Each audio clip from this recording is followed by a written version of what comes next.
faut bien comprendre qu'il y a une grande différence, j'ai déjà dit, entre science et technique. La machine peut fonctionner quel que soit son environnement.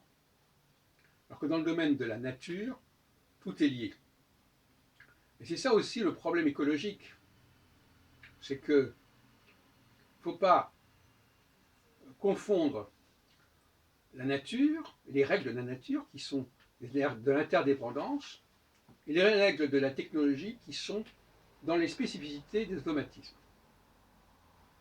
C'est pour cela que dans le domaine de l'intégration, par exemple, eh bien, même quand les gens veulent s'intégrer dans un monde donné, comme la France par exemple, ils vont néanmoins perpétuer des mécanismes comportementaux, des mécanismes de langue, de code, sans tenir compte de l'environnement d'un environnement particulier.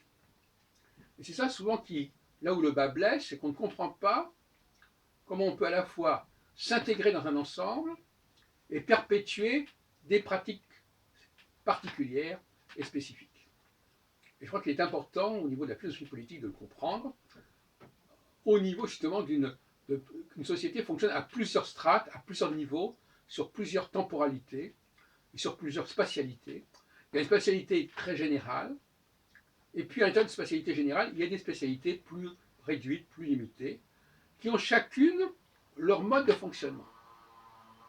Et on s'aperçoit que les gens perpétuent leur mode de fonctionnement, qu'ils passent par exemple d'un pays à un autre, eh bien ils vont continuer. Par exemple, un touriste qui arrive à Paris, il va continuer, ou un immigré qui arrive à Paris, il va continuer à parler dans sa langue à lui, qu'il soit à la Tour Eiffel, ou à Trafalgar Square, ou à Empire State Building, etc., ou au Mali. Donc si vous voulez, les gens sont marqués par certains automatismes qui vont se perpétuer quel que soit l'environnement.